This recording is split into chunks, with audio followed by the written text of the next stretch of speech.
पुणे अपघात प्रकरणात blood sample अदलाबदली प्रकरणी अल्पवयीन आरोपीच्या आईला गुन्हे शाखेने ताब्यात घेतले। आरोपीची आई शिवानी अग्रवाल आता पोलिसांच्या ताब्यात असून तिची पुणे पोलिसांकडून चौकशी होणार आहे।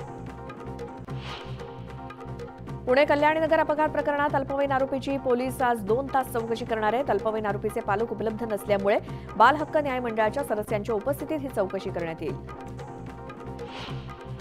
न्यूज 18 लोकमतनं विशाल अग्रवालचा आणखी एक प्रताप समोर आणला होता। नियम धाब्यावर बसून विशाल अग्रवालनं महाबळेश्वरमध्ये 5 तारखेत हॉटेल उभारलं। विशेष म्हणजे शासकीय जागेत हे हॉटेल उभारलं होतं। न्यूज 18 लोकमतनं ही बातमी दाखवल्यानंतर नगरपालिका प्रशासनानं या हॉटेलमधील बार सील केला आणि आता थोड्याच वेळात विशाल अग्रवालचे एमपीजी हॉटेल सील करण्यात येणार आहे।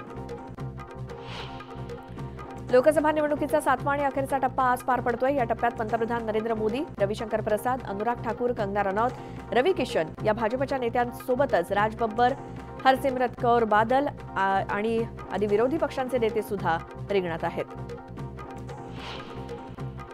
माजी भारतीय क्रिकेटपटू आणि आपचे राज्यसभा खासदार हरभजन सिंग यांनी मतदानाचा हक्क बजावला। पंजाबच्या जालंधरमधील मतदान केंद्रावरती जाऊन त्यांनी मतदान केलं। भाजपचे राष्ट्राध्यक्ष जे.पी. नड्डा यांनी हिमाचल प्रदेशातील बिलासपूर येथे मतदान केंद्रावरती मतदान केलं। त्यांची पत्नी मल्लिका नड्डा यांनी सुद्धा मतदानाचा हक्क बजावला।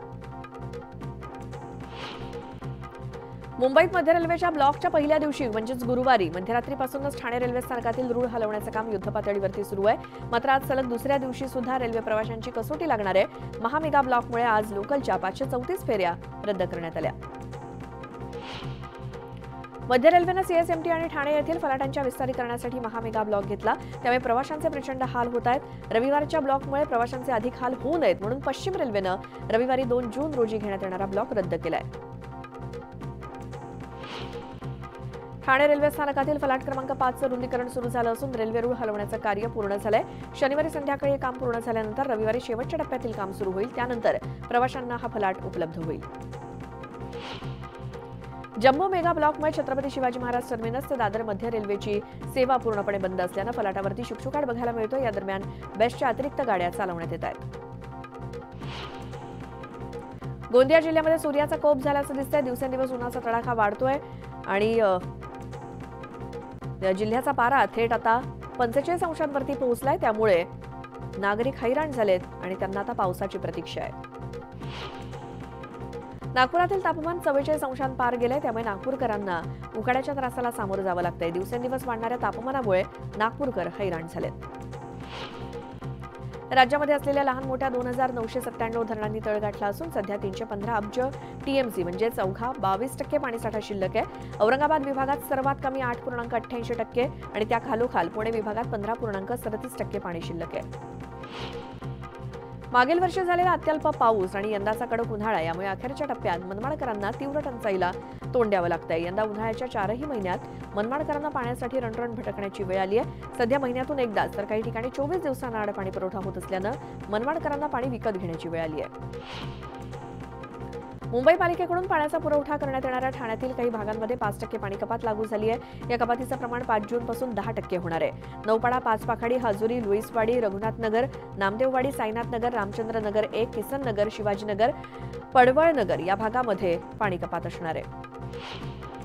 नवी मुंबई शहराला पाणीपुरवठा करणाऱ्या मोरबे धरणात सद्यस्थितीत 29% इतका पाणीसाठा शिल्लक असून तो 25 जुलैपर्यंतच पुरणार आहे। यंदा पावसाळा लांबणीवरती गेल्यास किंवा पाऊस कमी झाल्यास धरणातील पाणीसाठा पुरवण्याचं आव्हान महापालिका प्रशासनासमोर असणार आहे।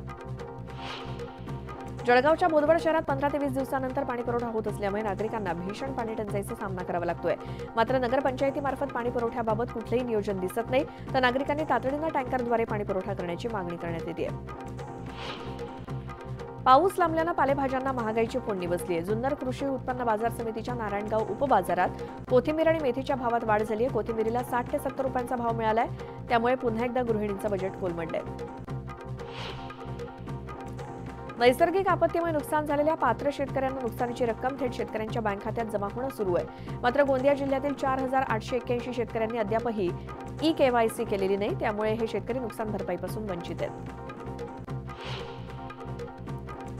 रब्बी हंगामातील धान खरेदीला तब्बल 1.5 महिना उशिरानं सुरुवात झाली आहे। तर 31 मे पर्यंत 75 केंद्रांवरून 15,499 शेतकऱ्यांनी नोंदणी केली असून त्यापैकी 3,689 शेतकऱ्यांनी 1,50,460 क्विंटल धान खरेदी केंद्रावरती विक्री करण्यात आली आहे, तर अद्यापही नोंदणीला मुदतवाढ काही मिळालेली नाही. जळगावच्या रावेरमध्ये केळी पीक विम्यावरून स्वाभिमानी शेतकरी संघटना आक्रमक झाली. पीक विमा कंपनीकडून शेतकऱ्यांची थट्टा केली जात असल्याचा आरोप त्यांनी केला. उत्पादकांना निकषाप्रमाणे भरपाई द्या, अन्यथा आंदोलन करू असा इशारा स्वाभिमानीने दिला. जोपर्यंत पंढरपूर विठ्ठल मंदिराच्या तळघराचा संपूर्ण तपास होत नाही तोपर्यंत दर्शन सुरू करू नये असं महर्षी वाल्मिकी संघटनेचे संस्थापक गणेश अंकुशराव यांनी म्हटलंय. मंदिरात आणखी काही पुरातन ठेवा सापडण्याची शक्यता आहे, त्यामुळे पुरातत्व खात्याकडून याचा सखोल अभ्यास होणं गरजेचं आहे. शिक्षण हक्क कायद्यानुसार खासगी शाळांतील 25% राखीव जागांच्या ऑनलाईन प्रवेश प्रक्रियेसाठी 4 जूनपर्यंत मुदतवाढ देण्यात आली आहे. त्यामुळे अद्याप अर्ज न केलेल्या पालकांना नोंदणी करण्याची संधी मिळणार आहे. साथीच्या रोगांवर प्रभावी नियंत्रण मिळवण्यासाठी आवश्यक ती पूर्वतयारी करण्याच्या सूचना आरोग्य विभागानं राज्यातील स्थानिक स्वराज्य संस्था, ग्रामपंचायती आणि रुग्णालयांना दिलेल्या आहेत. तर साथीच्या आजारांना आळा घालण्यासाठी आरोग्य विभागानं कंबर कसली आहे. नागरिकांना मतमोजणी पाहता यावी यासाठी ठाणे लोकसभेची मतमोजणी थेट प्रक्षेपण सिनेमागृहातून करण्यात येणार आहे. त्यासाठी सध्या चाचपणी सुरू आहे अशी माहिती जिल्हा माहिती अधिकारी मनोज सानप यांनी दिली. सर्वसामान्यांची लाल पर्याय 76 वर्षांची झाली आहे. पुणे अहमदनगर मार्गावर एसटीची पहिली बस 1 जून 1948 रोजी धावली होती. त्यामुळे आज एसटीच्या सर्व बस स्थानकावरती प्रवासी आणि सर्व कर्मचाऱ्यांकडून साखर पेढे वाटून शुभेच्छा देण्यात येत आहेत. तसंच रांगोळ्या काढून फुलापानांचं तोरण बांधून सजवलं जात आहे.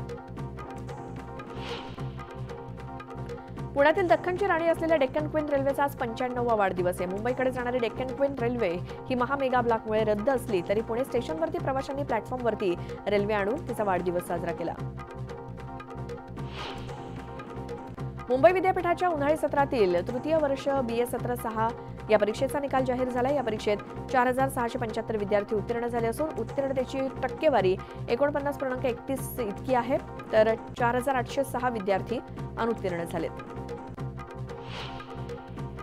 प्राध्यापकांची अपुरी संख्या, ऑपरेशन्सची कमी संख्या, पायाभूत सुविधांचा अभाव अशा विविध कारणांमुळे राज्यातील शासनाच्या 18 आणि मुंबई महानगरपालिकेच्या अखत्यारीतील नायर आणि कूपर या 2 वैद्यकीय महाविद्यालयांना राष्ट्रीय वैद्यकीय आयोगानं प्रत्येकी 3 ते 6 लाख रुपयांचा दंड ठोठावत 2 महिन्यात त्रुटी दूर करण्याचे आदेश दिलेत.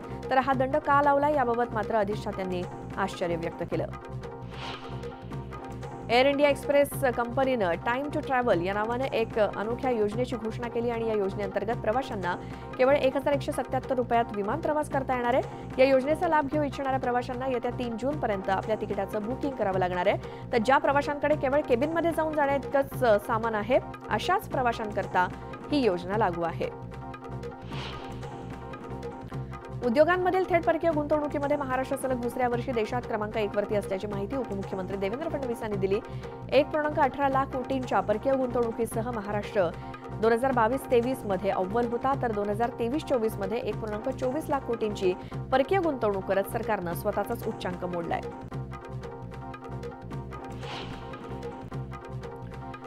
मुंबईतील रस्ते डागडुजीसाठी अजून एका आठवड्याची मुदत देण्यात आली आहे. सर्व रस्त्यांच्या डागडुजीची कामं 7 जून पूर्वी पूर्ण करावीत. या मुदतीत कामं न झाल्यास संबंधित कंत्राटदारावरती कठोर कारवाई केली जाईल असा इशारा पालिकेचे अतिरिक्त आयुक्त अभिजित बांगर यांनी अधिकारी आणि अभियंत्यांना दिलाय. जळगावचे MIDC मधील महाराष्ट्र वखार महामंडळाच्या परिसरामध्ये 4 जून रोजी मतमोजणीची प्रक्रिया पार पडणार आहे. याच वखार महामंडळाच्या गोदामात स्ट्रॉंग रूम उभारण्यात आली असून त्या ठिकाणी सर्व EVM ठेवण्यात आलेले आहेत आणि पोलिसांचा बंदोबस्त सुद्धा तैनात आहे. धाराशिवमध्ये निकालाआधी उमेदवार अर्चना पाटील यांच्या अडचणीत वाढ झाली. अर्चना पाटील यांच्यावरती 43 दिवसांनी गुन्हा दाखल झालाय. उमेदवारी अर्ज दाखल करताना रॅली काढून जाहीर सभा घेतल्यानं त्यांच्यावर गुन्हा दाखल झालाय. रावेरमध्ये रक्षा खडसे या चांगल्या मताधिक्याने विजयी होतील असा विश्वास एकनाथ खडसेंनी व्यक्त केला. थोड्या नाही तर 1 लाखांहून अधिक मताधिक्यानं त्या विजयी होतील असं खडसे म्हणाले. धाराशिवमध्ये लोकसभा मतदारसंघाच्या मतमोजणीची तयारी अंतिम टप्प्यात आली असून जिल्हाधिकारी डॉक्टर सचिन ओंबासे आणि पोलीस अधीक्षकांनी तयारीचा आढावा घेतला. 500 पोलीस कर्मचारी, 2,500 महसूल कर्मचारी मतमोजणीच्या कामासाठी तैनात असणार आहेत. जळगावच्या रामदेववाडी अपघात प्रकरणातील 3 संशयित आरोपींच्या अंतरिम जामिनावर आज जिल्हा न्यायालयात सुनावणी होणार आहे. सध्या हे 3 संशयित आरोपी न्यायालयीन कोठडीत आहेत. जळगावमधील दूध फेडरेशन परिसरातील प्रसिद्ध व्यावसायिकाच्या घरावरती 3 ते 4 जणांनी दरोडा टाकला. सुरक्षा रक्षकांना गुंगीचं औषध देऊन महिलेला धमकावत त्यांनी घरातील मौल्यवान वस्तू आणि दागिने लंपास केले. व्यावसायिकाकडे काम करणाऱ्या एकानं त्याच्या साथीदारांसोबत दरोडा टाकल्याचं प्राथमिक चौकशीत समोर आलंय. अहमदनगरमध्ये मोटरसायकल चोरणाऱ्या टोळीला स्थानिक गुन्हे शाखेकडून अटक करण्यात आली आहे. आरोपींकडून 13,70,000 रुपये किमतीच्या 10 मोटरसायकली जप्त करण्यात आल्या आहेत. अहमदनगरच्या जामखेड कला केंद्रावरती पुन्हा एकदा राडा झाला. हॉटेल व्यावसायिकावरती दगड आणि लोखंडी रॉडनं हल्ला करण्यात आला. यात तो गंभीर जखमी झाला असून त्याच्यावर खासगी रुग्णालयात उपचार सुरू आहेत. या प्रकरणी पोलिसांनी दोघांविरोधात गुन्हा दाखल केलाय. गेल्या आर्थिक वर्षाच्या तुलनेत मार्च 2024 मध्ये संपलेल्या आर्थिक वर्षात सायबर गुन्हेगारीच्या माध्यमातून झालेल्या फसवणुकीच्या प्रमाणात तब्बल 300% वाढ नोंदवली गेली आहे. त्यामुळे देशातील 36,000पेक्षा जास्त ग्राहकांना एकूण 30,000 कोटी रुपयांचा फटका बसलाय. भारतीय रिझर्व्ह बँकेनं प्रसिद्ध केलेल्या अहवालाद्वारे ही माहिती पुढे आली आहे. जळगाव जिल्ह्यातील यावल येथील कला वाणिज्य विज्ञान महाविद्यालयामध्ये मुक्त विद्यापीठाच्या परीक्षा केंद्रावरती गैरप्रकार होत असल्याचा आरोप झाला होता.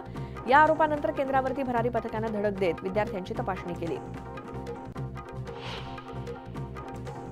जुन्नर तालुक्यातल्या नगर कल्याण महामार्गावरती मोठा अपघात झाला आणि या अपघातामध्ये एका महिलेचा जागीच मृत्यू झाला तर एक महिला जखमी झाली. पोलिसांकडून अधिकचा तपास सुरू आहे.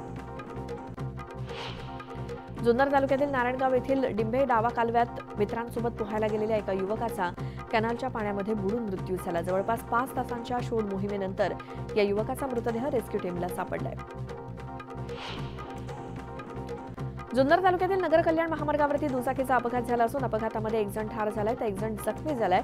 भरधाव दुचाकीनं तिघांना धडक दिल्यानंतर दोघांचा जागीच मृत्यू झालाय तर एकाला किरकोळ दुखापत झाली आहे. अतिवृष्टीमध्ये उद्भवलेल्या आपत्तीवरती मात करण्यासाठी सिडको महामंडळानं सालाबादप्रमाणे नागरिकांच्या मदतीसाठी आपत्कालीन नियंत्रण कक्ष सुरू केलेत.